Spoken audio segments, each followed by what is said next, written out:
ഇനി സംസ്ഥാനത്ത് തേങ്ങയ്ക്കും വെളിച്ചെണ്ണയ്ക്കും വില കൂടിയിട്ടുണ്ടോ? നമുക്കൊന്ന് നോക്കാം. തേങ്ങ വില ഒരു മാസത്തിനിടെ 4 തവണയാണ് വർദ്ധിച്ചത്. 1 മുതൽ 3 രൂപ വരെയാണ് വില വർദ്ധിച്ചിരിക്കുന്നത്. 1 കിലോ തേങ്ങയുടെ വില 68 രൂപയാണ് ചിലയിടങ്ങളിൽ. വെളിച്ചെണ്ണ ഒരു മാസത്തിനിടെ വില വർദ്ധിച്ചത് 3 തവണയാണ്. അശ്വിൻ ഡിയാഗോ ചാല മാർക്കറ്റിലുണ്ട്. Ashwin Diego, good morning Ashwin Diego.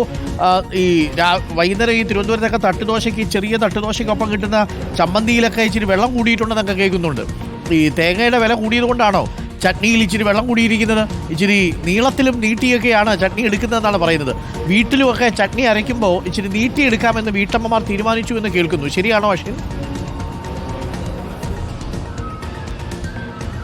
Arun, തീർച്ചയായും. കാരണം നേരത്തെ സുനിഷ പറഞ്ഞെടുത്തുനിന്നും അതുപോലെ തന്നെ പത്തനംതിട്ടയിലെ നമ്മുടെ പ്രവീൺ പുരുഷോത്തമൻ തീർന്നെടുത്തുനിന്ന് ഞാൻ തുടങ്ങുകയാണ്. ഇനിയിപ്പോൾ ചിക്കനും ഇല്ല, മുട്ടയും ഇല്ല എങ്കിൽ ചമ്മന്തി അരിച്ചെങ്കിലും കുറച്ച് ചോറ് കഴിക്കാമെന്ന് കരുതി കഴിഞ്ഞാൽ തേങ്ങ വിലയും ഉയരുകയാണ്. തമിഴ്നാട്ടിൽ നിന്നുള്ള തേങ്ങയുടെ ലഭ്യത കുറഞ്ഞു തന്നെയാണ് ഇപ്പോൾ തേങ്ങ വില ഉയരാൻ കാരണം. പ്രധാനമായും പൊള്ളാച്ചി അതുപോലെ തന്നെ കന്യാകുമാരി ഭാഗങ്ങളിൽ നിന്നാണ് തേങ്ങ എത്തിക്കുന്നത്. ഞാനിപ്പോൾ ഉള്ളത് ചാല മാർക്കറ്റിലാണ്. ചാല മാർക്കറ്റിൽ ഇന്നത്തെ വില 1 കിലോ തേങ്ങയ്ക്ക് 68 രൂപയാണ്. 1 കിലോ തേങ്ങ എന്ന് പറയുമ്പോൾ നമുക്ക് ഇതിപ്പോൾ എന്തായാലും ഒരു 3/4 കിലോ വരെ വരും. അതുകൊണ്ട് തന്നെ ഇതിന് മാർക്കറ്റിൽ ഏതാണ്ട് 40-45 സിംഗിൾ പീസിന് മാത്രം അത്രയും രൂപ വരും എന്നുള്ളതാണ് ഏറ്റവും പ്രധാനപ്പെട്ട കാര്യം. ഇതിന് 1 കിലോ എന്ന് പറയുമ്പോൾ 2 തേങ്ങ വരെ കിട്ടാൻ സാധ്യതയുണ്ട് എന്നുള്ളതാണ്. ഇത് എത്ര ദിവസം ഈ ഒരു തേങ്ങ, നമുക്കറിയാം എല്ലാ കറികൾക്കും തേങ്ങ അത്യാവശ്യമാണ്. അതുകൊണ്ട് തന്നെ മലയാളികൾക്ക് തേങ്ങ ഇല്ലാതൊരു കറിയില്ല എന്നുള്ളതാണ്. ഇനി ഉപ്പുമാവ് കഴിക്കാം, ദോശ വേണ്ട. ഇനിയിപ്പോൾ ഈ നേരത്തെ പറഞ്ഞ പോലെ തന്നെ തേങ്ങയ്ക്കും മുട്ടയ്ക്കും ഒക്കെ വില കൂടിയുണ്ട്. ഇനിയിപ്പോൾ ഉപ്പുമാവ് കഴിക്കാമെന്ന് വെച്ചാലും അതിലും നമുക്ക് തേങ്ങയുടെ ആവശ്യം വരും. ശരി, ഇനി ഇതൊന്നും വേണ്ട, എന്തെങ്കിലും പൊരിച്ച് കഴിക്കാം, ചിപ്സോ ചക്കവറ്റിലോ അങ്ങനെ എന്തെങ്കിലും ഉണ്ടാക്കി കഴിക്കാമെന്ന് വെച്ച് കഴിഞ്ഞാൽ വെളിച്ചെണ്ണയ്ക്കും വില കൂടി എന്നുള്ളതാണ്. കാരണം സ്വാഭാവികമായിട്ടും തേങ്ങയുടെ വരവ് കുറയുന്നതുകൊണ്ട് തന്നെ കൊപ്രയുടെയും വരവ് കുറയുന്നു. അതുകൊണ്ട് തന്നെ വെളിച്ചെണ്ണയ്ക്കും വില കൂടുന്നു എന്നുള്ളതാണ് ഏറ്റവും പ്രധാനപ്പെട്ട കാര്യം. തേങ്ങയ്ക്ക് മാത്രം ഈ ഒരു മാസത്തിനിടെ, കഴിഞ്ഞ ഈ ഒരു മാസത്തിന് 1-ാം തീയതി മുതൽ ഈ ഒരു ദിവസം വരെ ഏതാണ്ട് 4 തവണ വില വർദ്ധിച്ചു എന്നുള്ളതാണ്. ഇതിൽ ഇടയിൽ ഒരു ദിവസം മാത്രമാണ് 1 രൂപ കുറഞ്ഞത്. ഏതാണ്ട് 58 രൂപയിൽ നിന്നും ആരംഭിച്ച വില ഇന്ന് 68 രൂപയിലേക്ക് എത്തി നിൽക്കുന്നു എന്നുള്ളതാണ്. ചേട്ടാ, ഇപ്പോൾ തേങ്ങയ്ക്ക് വില കൂടുതലാണ്, ആളുകൾ വരുന്നുണ്ട്. കാര്യം ഉപയോഗിക്കാൻ എന്ത് പറയാനായിട്ട് അവർക്ക് ഉപയോഗിച്ചാലേ പറ്റുള്ളൂ. വേറെ ഓപ്ഷൻ വേറെ ഒന്നും ഇല്ലല്ലോ. അത് കാരണമായിട്ട് വന്ന് വാങ്ങുന്നുണ്ട്. കോഴിമുട്ടയിലേക്ക് നമുക്ക് വേറെ എന്തെങ്കിലും വെച്ച് അഡ്ജസ്റ്റ് ചെയ്യാം, പക്ഷേ തേങ്ങയിലേക്ക് വേറൊന്നും സബ്സ്റ്റിറ്റ്യൂട്ട് ചെയ്യാൻ പറ്റില്ല. തീർച്ചയായിട്ടും. എങ്ങനെയാണ് ഇന്നത്തെ വില എങ്ങനെയാണെന്ന് പറഞ്ഞു? ഇന്നലെ യഥാർത്ഥം പറഞ്ഞാൽ 65 ഒറ്റയടിക്കുന്ന 2 രൂപയാണ് മാറിയത്.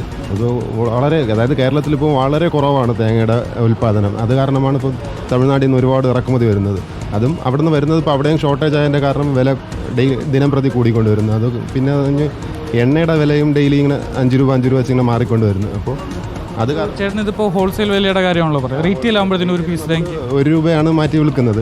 പക്ഷേ പുറമെ പോകുമ്പോൾ ഈ 67 വാങ്ങുന്ന ആൾക്കാർ 5 രൂപ 6 രൂപ മാറ്റിയാണ് പുറമേ ഉള്ള ആൾക്കാർ ബിസിനസ് ചെയ്യുന്നത്. ഇപ്പോൾ ആളുകൾ എന്തായാലും വരുന്നുണ്ട്. ഇപ്പോൾ രാവിലെ ഞാൻ ഇവിടെ വന്ന് നിന്നിട്ട് ആകെ 1-2 കുറച്ച് പേരൊക്കെ വന്നിട്ടുള്ളൂ. 3 ഷോപ്പുണ്ട്, മെയിനായിട്ട് 3 ഷോപ്പുണ്ട്. അതിൽ 3 സെയിൽ അത്യാവശ്യം നടക്കുന്നുണ്ട്, കുഴപ്പമില്ല. 4 തവണ എന്തോ വില കൂടിയില്ല. 4 തവണ നമുക്ക് വില മാറി.